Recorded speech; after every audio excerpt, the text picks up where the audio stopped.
ইন্নাল হামদালিল্লাহ নাহমাদুহু ওয়া নুসাল্লি আলা রাসূলিহিল কারীম আম্মা বা'দ। সম্মানিত শিক্ষার্থী বন্ধুরা, আমরা শুরু করতে যাচ্ছি আত-তরিকু ইলান নাহবি এর দর্স ৩২। আমাদের স্ক্রিনে সবাই দেখতে পাচ্ছেন যে আদ-দারসুর রাবিআ আশারা। আমরা আজকে পড়ব আদ-দারসুর রাবিআ আশারা, মানে হচ্ছে ১৪তম দর্স। আমাদের কিতাবের দর্স হচ্ছে, অর্থাৎ লেসন হচ্ছে ১৪, আর আমাদের দর্স হচ্ছে ৩২। তো আমরা আজকের দর্সে এই পাঠে আলোচনার কি বিষয় নিয়ে আমরা আলোচনা করব? মাফউলুন মাআহু, আতফ ও মাফউলুন মাআহু এর ক্ষেত্র। আজকে আমরা আলোচনা করব তো না মাফউলুন মাআহু নিয়ে। আসলে মাফউলুন মাআহু বিষয়টা কি, এটা আমরা আলোচনা করব, জানব। তারপর হচ্ছে আতফ এবং মাফউলুন মাআহু এর মধ্যে পার্থক্য কি, মানে আসলে বিষয়টা কি, এটা আমরা একটু ক্ষেত্র কোন কোন জায়গায় আতফ করা যাবে অথবা মাফউলুন মাআহু করা যাবে, এটা আসলে আলোচনা করলে আরও বিষয়টা খুব সুন্দরভাবে এটা সহজ হয়ে যাবে, ক্লিয়ার হয়ে যাবে। তো আমরা শুরু করি তাহলে। মাফউলুন মাআহু এর পরিচয় দিয়ে আমরা শুরু করি। মাফউলুন মাআহু আসলে কি? মাফউলুন মাআহু এটা একটু আমরা অর্থের দিকে চিন্তা করি। মাফউল মানে হচ্ছে যেটা মাফউল, ওই যে আমরা পড়ে আসছিলাম ফেল ফায়েল, তারপর মাফউল পড়ে আসছিলাম, সেই মাফউলই আসলে মূলত যার উপর কোনো কাজ এসে পতিত হয় বা যার উপর কাজটা সংগঠিত হয়। অর্থাৎ আমি বই পড়েছি, এই বইটা হচ্ছে একটা মাফউল। আমি ভাত খেয়েছি, বাতটা হচ্ছে একটা মাফউল। আমি হচ্ছে লিখেছি, এই লেখাটা কাজটা কই লিখেছি, কি লিখেছি। আমি একটা আমি একটা শব্দ লিখেছি, ওই শব্দটা হচ্ছে মাফউল, মানে হচ্ছে আমি আল্লাহ শব্দটা লিখেছি, তখন আল্লাহ শব্দটা হবে মাফউল। আমি একটা কথা শুনেছি, কথাটা হবে মাফউল, কালামটা হবে মাফউল। আমি এরকম, অর্থাৎ যেই কাজটা মানুষ করে, ওই যে কাজ যে করে, যে কাজটা করে সেই কাজটা হচ্ছে ফেল। আর মানুষ যে কাজটা কোনো বস্তুর উপর নির্ভর করে কাজটা করে, সে বস্তুটা হচ্ছে মাফউল। যেমন হচ্ছে আমি ধরেছি, কি ধরেছি? কলমটা ধরেছি, তাহলে এই কলমটা হচ্ছে একটা বস্তু আর এই বস্তুটা হচ্ছে মাফউল। তো এই যে মাফউলটা, এই মাফউল আমরা তো পড়ে এসছি, কিন্তু আজ আমরা পড়ব মাফউল মাআহু। আসলে মাফউল মাআহু হচ্ছে, মাফউল তো পড়লাম মাফউল, আর মা মানে হচ্ছে সাথে। তো মা শব্দের অর্থ হচ্ছে সাথে। তাহলে মাফউল মাআহু এর অর্থ হচ্ছে যেই মাফউলটা সাথের অর্থ দান করে, যে মাফউলটা সাথে বোঝানোর অর্থ দান করে। মূলত এখানে মাফউলটা দেখা যাবে মাফউলের মতো কোনো বস্তু। আমরা এই অধ্যায়ে যা পড়ব সেটা হচ্ছে কোনো বস্তুকে বাক্যের মধ্যে ব্যবহার করলে সেটাকে দেখতে মাফউলের মতো মনে হবে। কিভাবে দেখতে মাফউলের মতো মনে হবে? কারণ হচ্ছে তার মধ্যে, সে একটা বাক্যের মধ্যে, আমরা কি জানি যে কোনো বাক্যের মধ্যে কোনো একটা শব্দ যদি মানসুব হয়, নসব হয়, তাহলে সেই শব্দটা মাফউল হয়। কোনো বাক্যের মধ্যে একটা, আমি পড়ার সময় যদি কোনো শব্দের মধ্যে আমি যদি পেশ দিই, তাহলে নসব দিই, রফা দিই, তাহলে আমরা বুঝতে পারি যে সেটা হচ্ছে ফাইল। আর যদি আমরা কোনো আরবি পড়ার সময় কোনো শব্দের মধ্যে কোনো ব্যাকরণগত কারণে যদি আমরা জবর দেই বা নসব দেই, তাহলে সেটা হচ্ছে মাফউল। তো আমরা আজকে যা পড়ব সেটা হচ্ছে যে বাক্যের মধ্যে পড়ার সময় মাফউলের মতোই তাকে দেখা যাবে, কিন্তু মূলত সে মাফউল না।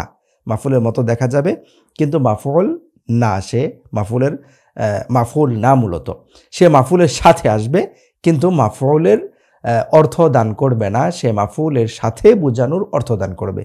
অর্থাৎ মাফউলুন মাআহু মানে যার সাথে মাফউল হয়েছে, যার সাথে মাফউল হয়েছে, অর্থাৎ মাফউলের সাথে যা এসছে, এক কথায় মাফউলের সাথে যা আসে। অর্থাৎ এটা এমন হবে যে মাফউলের সাথে এসেছে, এটা বোঝাবে। আরও সহজ ভাষায় বলি, যেই শব্দ দেখতে মাফউলের মতো মনে হবে, কিন্তু সেটা মার অর্থ দান করবে। মা মানে কি? সাথে। তো মার অর্থ দান করবে, সেটা হচ্ছে মাফউলুন মাআহু। একটা উদাহরণ দেই, বিষয়টা তারও আরও সহজ হয়ে যাবে। যেমন দেখতে পাচ্ছেন এখানে যে সানাদখুলুল জান্নাতা ওয়াস সুরুরা ইনশাআল্লাহ।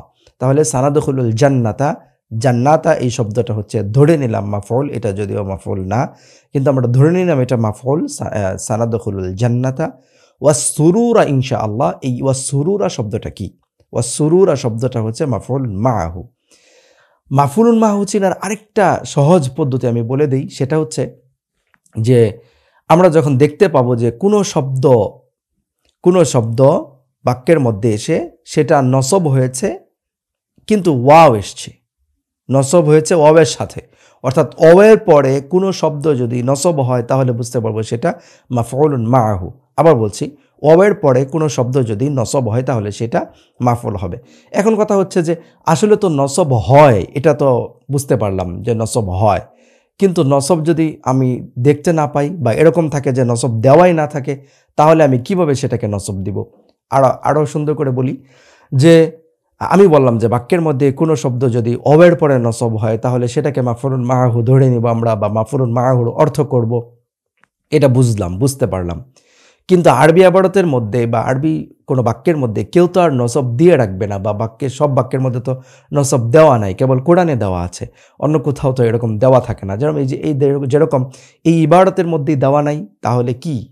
তাহলে আমি যে বললাম যে নসব দেওয়া থাকলে সেটা মাফউলুন মাআহু, তো নসব তো দেওয়া নেই, তাহলে কি হবে? আসলে মূলত নসব দেওয়া থাকবে না, মানে নসব দিতে হবে পড়ার সময়। তো তাহলে কিভাবে বুঝবো যে এটা মাফউলুন মাআহু? সহজ ভাষায় বলি যে কোনো মাফউলের পরে যদি ওয়াও এসে আবার কোনো শব্দটা মাফউল হয় তাহলে সেটা মাফউলুন মাআহু হবে। আসলে মূলত এটা একুরেট কোনো এরকম পদ্ধতি বা কায়দা বলা যায় না যে এটাই মাফউলুন মাআহু হবে বাক্যের মধ্যে পড়ার সময়। এটা অর্থ দেখে আগ পরে বুঝে তারপর হচ্ছে এটা বুঝতে হবে। এটা হচ্ছে আসলে মানে সবচেয়ে বিশুদ্ধ কথা। যে অনেকে আমরা মনে করি যে শুধু ইবারত পড়া, আসলে ইবারত পড়ার দ্বারা কোনো লাভ নাই, আর ইবারত পড়াও যায় না অর্থ পরিপূর্ণ না বুঝে। কিছুটা হলেও অর্থ বুঝতে হয় ইবারত পড়তে হলে। তো অর্থ বুঝেই বোঝা যাবে যে এটা, বুঝলেই তখন বোঝা যাবে যে এটা কি আসলে মাফউলুন মাআহু নাকি, এটা বোঝা যাবে আগে পড়ে দেখি। তো এই হলো মাফউলুন মাআহুর পরিচয় মোটামুটি। তারপর হচ্ছে আত এবং মাফউলুন মাআহু। তো মাফউলুন মাআহুর জায়গায় আবার কখনো কখনো আতফের অর্থ নেওয়া যায়। যেমন আমি ধরতে পারি যে সানাদখুলুল জান্নাতা ওয়াস সুরুরা, এখানে আমি ধরতে পারি যে মাফউল তো দুইটা হতে পারে। যেরকম আমি একটা বই কিনেছি আর একটা কলম কিনেছি, ইশতারাইতু কলামান ওয়া কিতাবান, তাহলে কলামান ওয়া কিতাবান এই দুইটা কি আতফ হয়েছে, কলামান ওয়া কিতাবান এই দুইটা আতফ হয়েছে। তো ওয়াও যে মার জন্য আসবে, মাইয়াতের জন্য আসবে, মাফউলুন মাআহুর জন্য আসবে, সেটা তো আসলে কথা না। কারণ হচ্ছে এখানে তো দুইটা শব্দ আসলো, কিন্তু দুইটা শব্দ তো আতফ। এখানে ইশতারাইতু এই ফেইলের দুইটা মাফউল হয়েছে, একটা হচ্ছে ইশতারাইতুল কলামা ওয়াল কিতাবা, আল কলামা ওয়াল কিতাবা, এই দুইটাই তো হচ্ছে ইশতারাইতু এই ফেইলের মাফউল। তাহলে এখানে ওয়াওটা আতফের অর্থে এসছে, কিন্তু এখন বলতে পারি যে তাহলে তো এখানেও আতফের অর্থে আসতে পারে। হ্যাঁ, এটা নিয়ে আলোচনা করব আমরা যে আসলে এখানে আতফের অর্থে আসতে পারে, কিন্তু কিছু ব্যাকরণগত কারণ অথবা কিছু অর্থের সত্যিকার এটার বাস্তবতার সাথে মিল আছে কিনা, সেই বিবেচনায় যদি আতফ করলে কোনো অসুবিধা না হয় তাহলে সেখানে আতফও ধরা যাবে, আবার মাফউলুন মাআহু ধরা যাবে। আবার বলি কথাটা, যদি ব্যাকরণগত কোনো সমস্যা না থাকে অথবা অর্থগত কোনো সমস্যা না থাকে, মানে ব্যাকরণগত সমস্যা নাই, অর্থগত সমস্যা নাই, তাহলে সেখানে দুইটা অর্থই ধরা যাবে, মাফউলুন মাআহু ধরা যাবে, আবার তাকে আবার আতফও ধরা যাবে। যেমন দেখি এখানে আমরা সানাদখুলুল জান্নাতা ওয়াস সুরুরা, এখানে কি আতফ ধরা, মাফউলুন মাআহু তো ধরা যায় যে আমরা আনন্দের সাথে জান্নাতে প্রবেশ করব ইনশাআল্লাহ। তো এটা তো হচ্ছে মাফউলুন মাআহুর অর্থে ধরা যায়, কিন্তু আতফ করা যায় কিনা একটু দেখি আমরা। সানাদখুলুল জান্নাতা ওয়াস সুরুরা, আমরা অবশ্যই প্রবেশ করব জান্নাতে এবং আনন্দের মধ্যে। জান্নাতে প্রবেশ করব এবং আনন্দে প্রবেশ করব। আনন্দে প্রবেশ করব এই শব্দটা, আনন্দে প্রবেশ করব মানে আনন্দের সাথে, আনন্দে প্রবেশ করব এরকম হয় না। মানে আনন্দ এটা এমন বিষয় না, খুশি এটা এমন বিষয় না যে যার মধ্যে প্রবেশ করা যায়, কারণ এটা কোনো বস্তু না। এই জন্য এটা আতফের অর্থে ধরা যাবে না, কারণ এখানে অর্থগত সমস্যা, ব্যাকরণগত সমস্যা না থাকলেও। এবার আমরা আমাদের কিতাব থেকে পড়ি মাফউলুন মাআহু এর পরিচয়।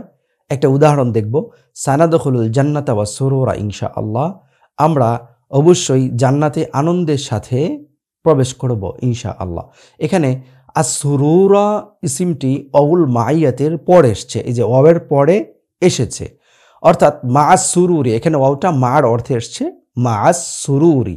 সানাদখুলুল জান্নাতা ওয়াস সুরুরা মানে হচ্ছে সানাদখুলুল জান্নাতা মাআস সুরুরি, মাআস সুরুরি।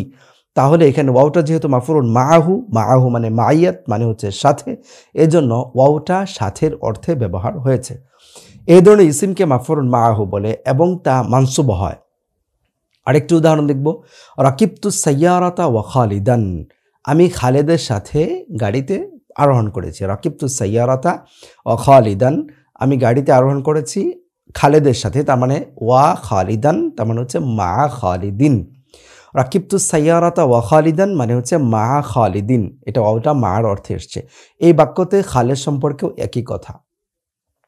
তাহলে এখানে যে আমরা দুইটা উদাহরণের মাধ্যমে বুঝতে পারলাম এবং আমাদের দর্শের শুরুতের যে শুরুর আলোচনা থেকে বুঝতে পারলাম যে মাফউলুন মাআহু এর পরিচয়, মাফউলুন মাআহু আসলে কি, এটা কিভাবে ব্যবহার করতে হয় এটা আমরা বুঝলাম। এখন আমরা জানবো আতফ ও মাফউলুন মাআহু এর ক্ষেত্র। আতফ এবং মাফউলুন মাআহু এর ক্ষেত্র কি এটা আমরা এখন জানবো। এবার সামনের মিসালটি দেখো, এই যে আরেকটা উদাহরণ, এই উদাহরণটা দেখবো। আগে কিন্তু সব তোমরা বুঝতে পেরেছো যে আসলে মাফউলুন মাআহুটা কি। আচ্ছা, একটা কথা বলি আমার আজকের দর্শে, সেটা হচ্ছে যে আমি আমার দর্শে সবাইকে তুমি তুমি করে বলি, আপনি করে বলি না। আসলে আপনি করে বলা উচিত, কিন্তু আমি চাই যে দর্শটা খুব ফ্রেন্ডলি হোক। আর আমাদের লেখক যে কিতাব লিখেছেন উনিও কিন্তু কিতাবের মধ্যে দেখো, তুমি এরকম শব্দ ব্যবহার করেছে। সেজন্য আমি কিতাবের সাথে মিলানোর জন্য, মানে লেখক যেভাবে কিতাবটা পড়ান, মানে যেভাবে লিখেছেন কিতাবটা, হুবহু লেখকের মনের ভাবটা প্রকাশ করার জন্য, এবং লেখকের একজন মানে স্থলবর্তী হিসাবে, যে লেখক যিনি কিতাব লিখেছেন উনি তো একজন ছাত্রকে পড়াতে চাচ্ছেন বা পড়াচ্ছেন, লেখার মাধ্যমে ছাত্রকে পড়াচ্ছেন। ঠিক একই রকমভাবে আমিও লেখার মাধ্যমে লেখকের সাথে একদম মিলে, যে যেন মনে হয় যে লেখকের মনের ভাবটা আমি পরিপূর্ণ প্রকাশ করতে পেরেছি, এরকম ভাব নিয়ে যে লেখক যেভাবে বলে আমি ঠিক সেভাবে বলার চেষ্টা করি, যেন স্টুডেন্টরা বুঝতে পারে যে আমরা সরাসরি লেখকের কাছ থেকে পড়ছি।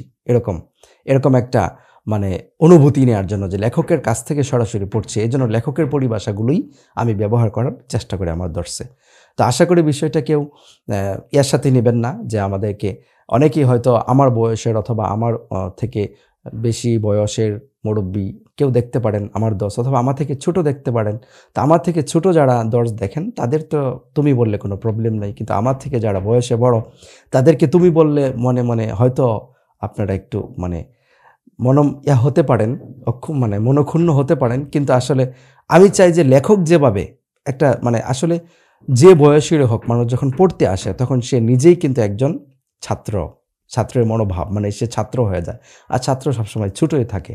তো এই জন্য লেখক যেভাবে উল্লেখ করেছেন আমি ঠিক সেভাবে লেখকের কথাটাই হুবহু আমি ব্যাখ্যার সাথে আপনাদের সামনে উপস্থাপনা করার চেষ্টা করি। তো এই জন্য আমি তুমি করে বলি। এবার সামনের মিসালটি দেখো, এই মিসালটি তোমরা দেখবে যে এখানে আমরা আগে তো মাফউলুন মাআহু এর পরিচয় জেনে এসেছি, কিন্তু এখন জানবো আমরা যে মাফউলুন মাআহুকে কখন মাফউলুন মাআহুর অর্থে ব্যবহার করা যায়, আর কখন এটাকে মাফউলুন মাআহুর সাথে সাথে আতফের অর্থে ব্যবহার করা যায়। অর্থাৎ কখন তুমি দুইটাই ব্যবহার করতে পারবে, অথবা শুধু মাফউলুন মাআহু ব্যবহার করতে হবে, কোথায় কখন, এটা কিভাবে কি কারণে, এটাই আলোচনা করব। এবার সামনে মিসালটি দেখো, সারা খালিদুন ওয়াল্লাইলা, খালেদ চলেছে মানে যাত্রা করেছে, ওয়াল্লাইলা রাতের সাথে মানে খালেদ রাতে গিয়েছে, এক কথায় খালেদ রাতে গিয়েছে, রাতে যাত্রা শুরু করেছে, চলা শুরু করেছে। তো সারা খালিদুন ওয়াল্লাইলা, খালেদ রাতের সাথে সফর করেছে। এখানে আল্লাইলা হচ্ছে মাফউল মাআহু, অর্থাৎ মা আল্লাইলি, অর্থাৎ মা কুদুমিল লাইলি, রাতের সাথে, তার মানে হচ্ছে রাত আগমনের সাথে, তার মানে রাতে, এক কথায় রাতের সাথে মানে রাত আগমনের সাথে, তার মানে হচ্ছে রাতে। এখানে ওয়াওকে আতফের অর্থে গ্রহণ করা সম্ভব নয়। তুমি বলতে পারো যদি আমি খালিদুন এবং ওয়াল্লাইলা এই দুটাকে মাঝখানে যে ওয়াওটা আসছে, ওয়াওটা তো আমরা জানি আতফের জন্য ব্যবহার হয়, আতফের হরফ এটা। তো আমি এখানে মাফউলুন মাআহু না ধরে আতফ ধরবো, কি প্রবলেম? আমি আতফ ধরবো, এটা আমি ধরতেই পারি। এরকম তুমি ইবারত পড়ার সময় তুমি ধরার চেষ্টা করবে, কিন্তু আসলে এখানে তুমি ধরতে পারবে না। কেন পারবে না? একটু সামনে পড়লেই দেখতে পারবে। অর্থাৎ আমি আসলে এটা বলতে চাচ্ছি এরকম যে ইবারতের মধ্যে যখন তুমি এরকম দেখবে যে ফেল, তারপর ফাইল আসছে, আর ফাইলের পরে আরেকটা ওয়াও আসছে, ওয়াওয়ের পরে আরেকটা শব্দ আসছে, তো এই শব্দটাকে তুমি কি ফাইল ধরবে নাকি মাফউলুন মাআহু ধরবে? এটা তুমি পড়ার সময় কি ধরবে এটাকে, বা কি আরাব দিবে, কিভাবে পড়বে? তো এটা তুমি ইচ্ছা করে তুমি সাধারণ যেটা মানে প্রসিদ্ধ বিষয় সেটা হচ্ছে আতফ ধরা, এটা তো প্রসিদ্ধ, এটাতে কোনো প্রবলেম নাই। কিন্তু তুমি এটাকে আতফ ধরতে পারবে না। একটু চিন্তা করে একটু সামনে পড়লেই বুঝতে পারবে যে কেন তুমি আতফ ধরতে পারবে না। এই জন্য পারবে না যে এখানে আতফের অর্থ গ্রহণ করা সম্ভব নয়, তাতে বাক্যের অর্থ নষ্ট হয়ে যায়। দেখো বাক্যের অর্থটা এখানে কিভাবে নষ্ট হয়ে যায় একটু দেখো। সারা খালিদুন, খালেদ চলেছে, ওয়াল্লাইলু, রাতও চলেছে। তো এটা তো আর সম্ভব না, খালেদ চলবে রাতও চলবে, এটা চলবে না, এটা সম্ভব না। তুমি আবারত পড়ার সময় হয়তো তুমি এখানে দুটাকেই রফা দিয়ে ফেলবে, কিন্তু পরবর্তী যখন তর্জমা করতে যাবে তখনই তুমি পড়বে বিপাকে। কারণ হচ্ছে বিপাকে পড়বে এই জন্য যে তুমি তখন হচ্ছে এটা অর্থটা মিলাতে পারবে না। কারণ অর্থ হয় খালেদ ও রাত উভয়ই সফর করেছে, অথচ সারা খালিদুন বলা যায়, এটা সম্ভব, এটার অর্থ আমাদের অর্থের সাথে মিলে, কিন্তু সার আল্লাইলু বলা যায় না। তো এখানে অর্থগত সমস্যার কারণে আত ও তারকিব সম্ভব নয়।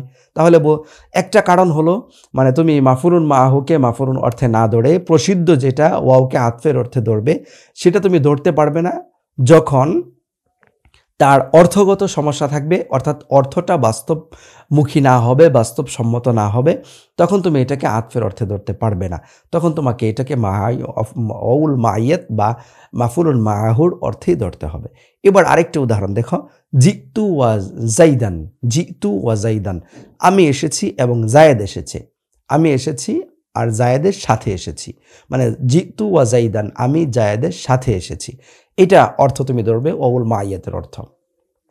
তো ওউল মাইয়াতের অর্থ তুমি যদি বলো যে আমি এবারত পড়ার সময় সবচেয়ে প্রসিদ্ধ যেটা আতফের অর্থ সেটা ধরবো আমি, তাহলে ধরো জিতু ওয়া জাইদান, তাহলে জাইদান না ধরে তুমি ধরবে জিতু ওয়া জাইদুন, আমি এসেছি এবং জায়েদ এসেছে, এটাই তো বলবে।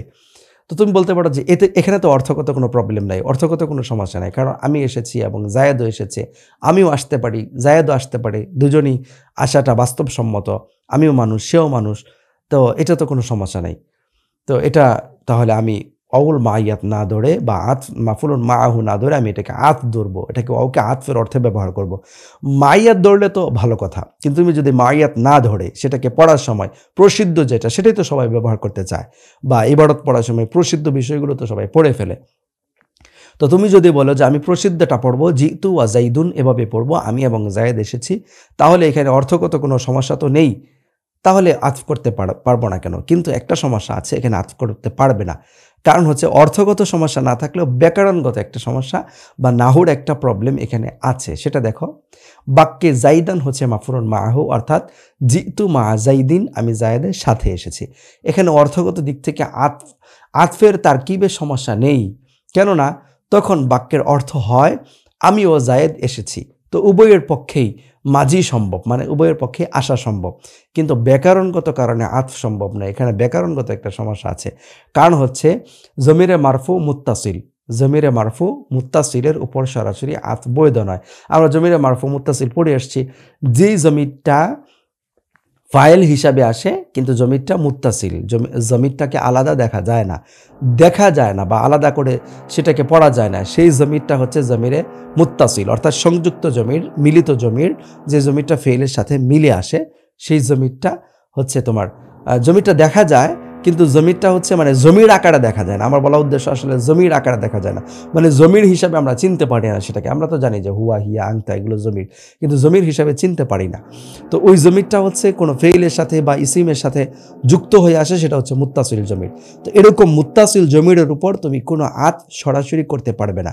এই জমির যদি মারফু হয়, তাহলে দেখো জিতু, এখানে যা ফেইল আর তুটা হচ্ছে জমির, যে জমিরটা হচ্ছে মুত্তাসিল আর জমিরটা হচ্ছে রফার জমির, অর্থাৎ ফাইল বোঝাচ্ছে।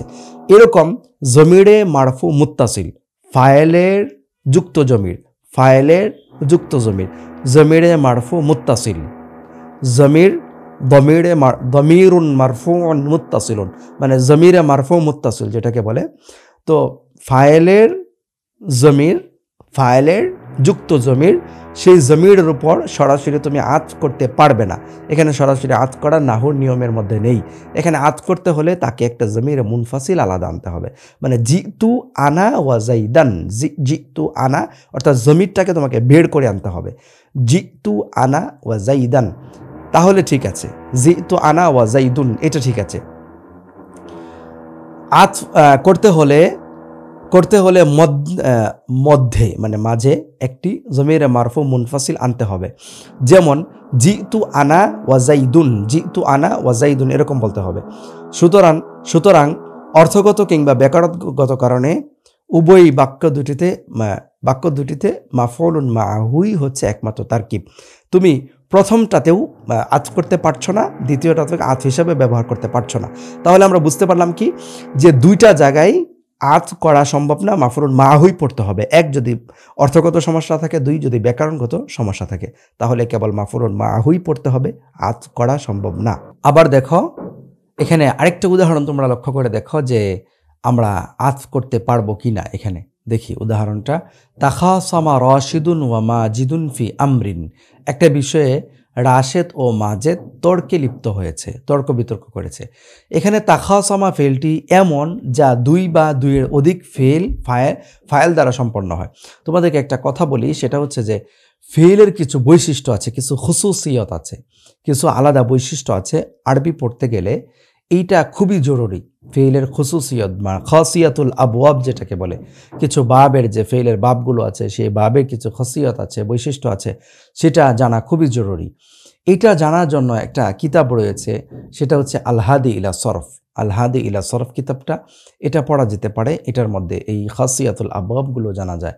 আবার হচ্ছে ইলমুস সিগাহ, এই কিতাবের মধ্যে খাসিয়াতুল আবওয়াব জানা যায়। পাঞ্জেগঞ্জ, এগুলোর মধ্যে সরফের যে কিতাবগুলো আছে, এগুলো সবগুলোর মধ্যে খাসিয়াতুল আবওয়াবের অনেকটাই জানা যায়। তো আমাদের আত-তারিক ইলা সরফের মধ্যেও কিছুটা আছে খাসিয়াতুল আবওয়াবের কিছু আলোচনা। তো আমরা এটা যখন শুরু করব তখন এগুলো বুঝতে পারবো। তাহলে এই যে একটা ফেল তাখাসামা, এই ফেলটা কোন বাব থেকে এসেছে? তাফাউল থেকে আসছে। কোন বাব? বাবে তাফাউল থেকে। যেরকম ইফআল তাফআল, তাফাউল একটা বাব, তো তাফাউল বাব থেকে এসছে। তো তাফাউল বাবের একটা বৈশিষ্ট্য হচ্ছে যে তাফাউল বাব থেকে কোনো ফিল আসলে সেই ফিলটা দুইটা ফাইল লাগবে।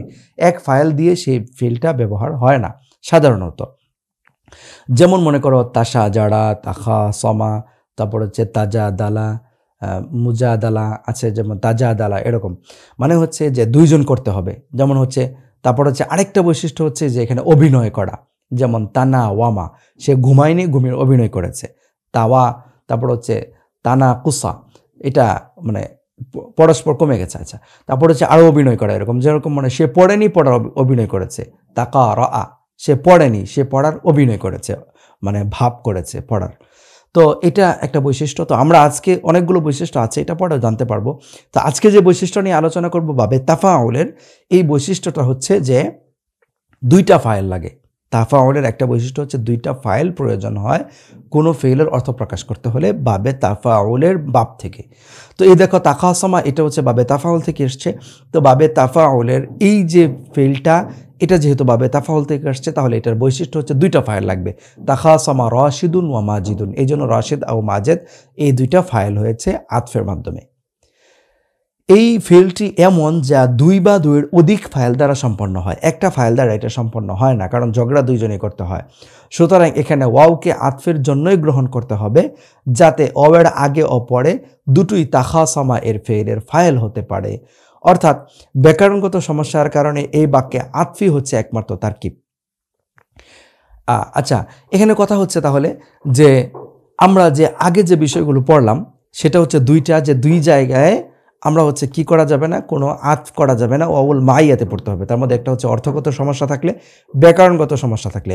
কিন্তু এখন যেটা পড়লাম যে দু ফাইল অথবা একাধিক ফাইল দাবি করে এরকম কোনো বাব, এরকম কোনো ফেল, যেমন বাবে তাফাউল, এরকম ফেলের ক্ষেত্রে এটা ওয়াউল মাইয়াত বা মাফউলুন মাহু ধরা সম্ভব না। তাহলে বাবে তাফাউল থেকে ওয়াউল মাইয়াত হতে পারে না। বাবে তাফাউল থেকে ওয়াউল মাইয়াত সাধারণত হতে পারে না, কারণ হচ্ছে দুই ফেল দাবি করে। তাহলে এখানে আতফি ধরতে হবে। তাহলে দুইটা কারণ পড়লাম, যে ওয়াউল মাইয়াতি ধরতে হবে, আত ধরা যাবে না। 3 নম্বর যেটা পড়লাম, এটাকে আতফি ধরতে হবে, ওয়াউল মাইয়াত ধরা যাবে না। আবার বলছি, ব্যাকরণগত সমস্যা অথবা অর্থগত সমস্যার কারণে শুধু ওয়াউল মাইয়াতি ধরতে হবে, মাফউলুন মাহুই ধরতে হবে, আতফ ধরা সম্ভব না। আর ব্যাকরণগত সমস্যার কারণে বা সরফের কায়দার কারণে সেটাকে আতফি ধরতে হবে, মাফুলুন মাহু ধরা সম্ভব না। তাহলে 3 নম্বরটা মাফুলুন মাহু ধরা সম্ভব না, আতফি ধরতে হবে। এবার সামনের বাক্য দুটি দেখো। এখানে এখন আমরা যেটা দেখব এটা হচ্ছে আতফ ধরতে পারবে তুমি ইচ্ছা করলে, আবার তুমি ইচ্ছা করলে আবার এটাকে তুমি আতফ ধরতে পারবে, আবার ইচ্ছা করলে তুমি এটাকে ওয়াউল মাইয়াতও ধরতে পারবে, মানে মাফুলুন মাহু ধরতে পারবে। এবার বাক্য দুটি দেখো, সাফারা মাজিদুন ওয়া খালিদুন ওয়া খালিদান ইলা মাক্কাতা। মাজেদ এবং খালেদ মক্কায় সফর করেছে। ইলা মাক্কাতাল মুকাররামাতি, মক্কা মুকাররামায় সফর করেছে। তাহলে এখানে দেখো সাফারা মাজিদুন ওয়া খালিদুন, মাজেদ এবং খালেদ মক্কা মুকাররামায় সফর করেছে। এটাকে আমরা কি ধরলাম? আতফ ধরলাম, যেটা প্রসিদ্ধ। তারপরে দেখো আমরা এটাকে কিন্তু ওয়াউল মাইয়াতও ধরতে পারি, মানে মাফুলুন মাহু ধরতে পারি। যেমন সাফারা মাজিদুন ওয়া খালিদান ইলা মাক্কাতাল মুকাররামাতি, মাজেদ খালেদের সাথে মক্কা মুকাররমায় সফর করেছে। তাহলে এখানে দুইটাই ধরা যাচ্ছে। কেন দেখো আবার বলি, সাফারা মাজিদুন ওয়া খালিদুন ইলা মাক্কাতাল মুকাররমাতি, আতফ ধরলাম প্রসিদ্ধটা, সাফারা মাজিদুন ওয়া খালিদান ইলা মাক্কাতাল মুকাররমাতি ওয়াউল মাইয়াত বা মাফুলুন মাহু ধরলাম। তো এখানে দুইটাই ধরা যাচ্ছে। বলতে পারো কেন? কারণ একটু চিন্তা করে দেখো তো এখানে প্রথম সমস্যাটা আছে কিনা। প্রথম সমস্যাটা কি? প্রথমটা হচ্ছে যে অর্থগত সমস্যা। এখানে অর্থগত কোনো সমস্যা নাই।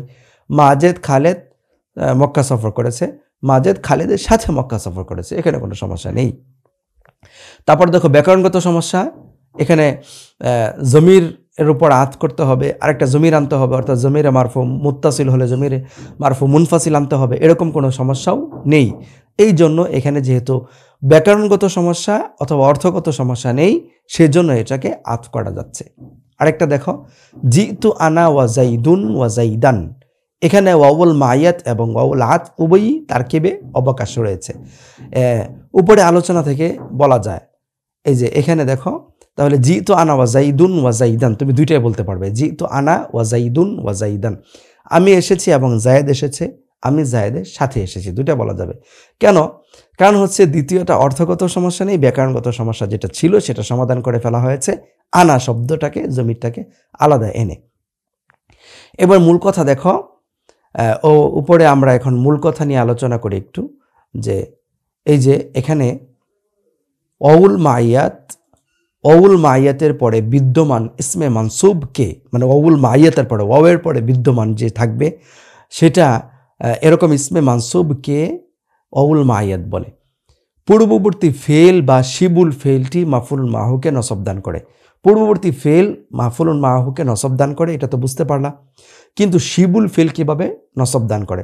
কারণ একটা ফায়ালও হতে পারে, আনা কাতিলুন এরকম হতে পারে, অথবা আনা রাশিদুন ওয়া খালিদুন মুসাফিরানি ইলা মাক্কাতা, এরকম বলতে পারো। অর্থাৎ শিবুল ফেল, যেরকম মনে করো আনা কাতিলুকা, অথবা আনা কাতিলু হাদার রজুলা, অথবা মনে করো আনা কাতিলুল কাফেরা, আমি কাফেরকে হত্যা করব। ওয়াল লাইলা আনা কাতিলুল কাফেরা ওয়াল জিহাদা, আনা কাতিলুল কাফেরা ওয়াল জিহাদা, আমি কাফেরকে হত্যা করব জিহাদের সাথে সাথে। তার মানে কি জিহাদ করার সময়, জিহাদ করার পাশাপাশি আমি কিছু কাফেরও হত্যা করব। এখানে দেখো আনা কাতিলুন, এই কাতিলুনটা আনা কাতিলুল কাফেরাকে নসব দিয়েছে। কাফেরাকে নসব কে দিয়েছে? কাতিলুন দিয়েছে। এ কাতিলুন শিবুল ফিল, এটা এই শিবুল ফিলটা কি করেছে? নসব দান করেছে। তাহলে এই জন্যই বললো যে ফিল অথবা শিবুল ফিল। অওকে আতফের জন্য গ্রহণ করতে অর্থগত বা ব্যাকরণগত কোনো বাধা থাকলে পরবর্তী শব্দ শুধু মাফুলুন মাহু হবে, আতফ হবে না। পূর্ববর্তী ফেলটি একাধিক ব্যক্তি ছাড়া ঘটা সম্ভব না হলে ওয়াও শুধু আতফের জন্য হবে এবং পরবর্তী শব্দটি শুধু মাতুফ হবে, মাফুলুন মাহু হবে না। ফেলের জন্য একাধিক ফাইলের প্রয়োজন না হলে এবং আতফের ক্ষেত্রে কোনো বাধা না থাকলে ওয়াওয়ের পরবর্তী শব্দটি মাতুফ ও মাফুলুন মাহু দুটোই হতে পারে। অর্থাৎ কোনো সমস্যা না থাকলে, বাধা না থাকলে, অর্থগত সমস্যা না থাকলে, অথবা ব্যাকরণগত কোনো সমস্যা না থাকলে, অথবা দুই ফাইল দাবি করে এরকম ফেল না থাকলে, তাহলে তুমি এটাকে মাতুফও ধরতে পারবে এবং মাফুলুন মাহু ধরতে পারবে, দুইটাই তুমি ব্যবহার করতে পারবে। আশা করি বিষয়টা বুঝতে পেরেছ। তাহলে আমরা পড়ে ফেললাম মাফুলুন মাহু এবং আমরা আমাদের দর্সের একদম মাঝামাঝি সময়ে চলে আসছি, অর্থাৎ এসো নাহব শিখি আমরা একদম মাঝে আছি এখন। অর্ধেকটা আমরা পড়ে ফেলেছি। এগুলো প্র্যাকটিস করবে, ভালো করে চর্চা করবে, বারবার ক্লাসগুলো বোঝার চেষ্টা করবে। আর প্র্যাকটিসে কোনো প্রবলেম হলে বা কোনো কিছু বুঝতে অসুবিধা হলে আমাদেরকে জানাবে। ইনশাআল্লাহ আমরা সেগুলোর উত্তর দেওয়ার চেষ্টা করব। জাযাকুমুল্লাহ খায়রান আহসানাল জাযা। আমরা আমাদের আজকের দর্স এখানে শেষ করছি। সবার জন্য ভালো এবং সুস্থতার কামনা করে আসসালামু আলাইকুম ওয়া রাহমাতুল্লাহি ওয়া বারাকাতুহু।